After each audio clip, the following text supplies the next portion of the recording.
We're shopping for the best deals this holiday season. It's time to also be thinking about moves that can help us cash in come tax time.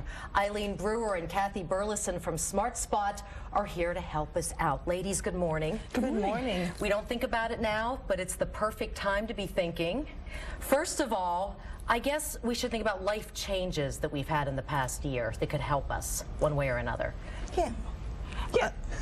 Go ahead, Eileen. It's one of those things. Anytime your life changes, you get married, you have a baby, there's a tax consequence to it. So you always want to be thinking about what's going on and how that's going to affect your tax situation. And it could help in many instances. Sometimes it helps, sometimes it doesn't help. In fact, if you're thinking about getting married before the year end, you might actually think about talking to your tax preparer. Is January 1st better or December 31st? For some people, one way is better than the other. Okay. Next, get to know that tax preparer because they can help you. You think you can do it yourself, but we don't always know the ins and outs.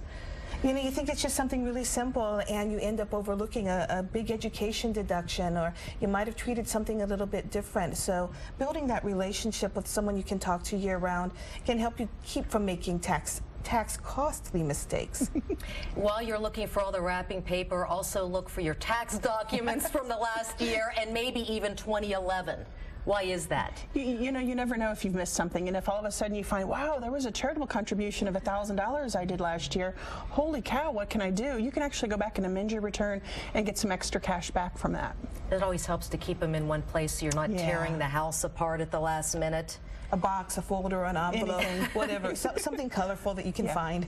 Okay, make year-end tax moves that can help your deductions grow. What are some of these moves? You know, it's gotten a little more complicated this year with the whole fiscal cliff looming. The general theory is, you know, move your deductions into this year so you can take advantage of them. Some people might want to look at where are my brackets going to hit. Maybe getting the charitable contribution this year versus next year is better.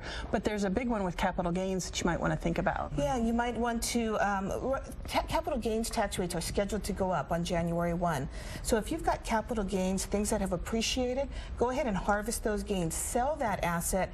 Take the gain now at what we know is a lower tax rate that may well go up next year. Ooh, the dreaded capital gains. Yep. Hey, set a target date for next year right now to file.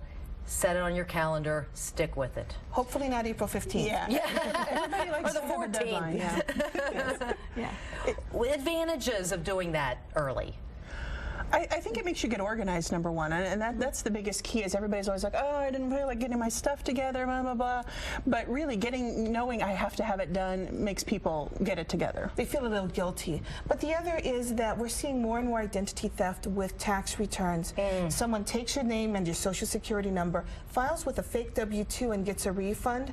Well, you're not on the hook for that refund, but it means you can't file electronically, and it's a much bigger hassle for you to get your money back and get your tax return filed. Plus, the preparers aren't as booked and busy and frantic early. Okay, here's one a lot of us maybe haven't thought about. Paying next semester's tuition expenses. I didn't know that was possible. And it's a big deal. It's a really big deal this year. The American Opportunity Credit expires at the end of the year, and that is a very nice big credit. So if you can get that tuition moved into this year and instead of next year, nice credit. Very nice. Okay, buy business use equipment now. If you've got a business, buying equipment now, putting it in service, means you get the deduction this year. And usually it's depreciable. You get a little bit every year. There's a big deduction that you can claim that this year is larger than it's going to be next year. Of course, assuming nothing changes again for next year. Now, what are we talking? Furniture, faxes, computers, iPads, you name it. Okay. And work with a tax preparer now to increase your deductions, or decide if there's some you want to save for next year. Yes, and it seems odd. Hey, it's Christmas. I'm not ready to talk about taxes, but before the year end, it's when you can make a difference on the current year's taxes, and really taking a look at what's this year looking like versus next year. Maybe the deduction's worth more today. Maybe it's going to be worth more on January 1st. You want to have the choice available to you. Kathy, Eileen, great advice, and thank you for helping us think ahead during this busy time of year. You can find a link to SmartSpot on our website, kctv5.com, and click that Better tab.